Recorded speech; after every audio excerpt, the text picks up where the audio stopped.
可能会卡住，关不起来，对不起。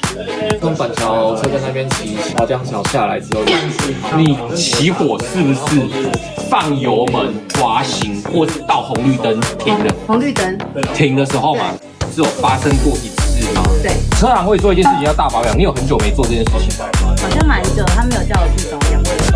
大保养其实是干嘛？大保养很简单，就是它有个呼吸道，那呼吸道就是它的进气系统，然后到引擎里面会有燃烧室，跟打火机一样，它会点火。那有在燃烧，就跟家里煮东西一样，它一定会产生积碳。就妈妈脖子下面一定会有碳，一定会产生积碳。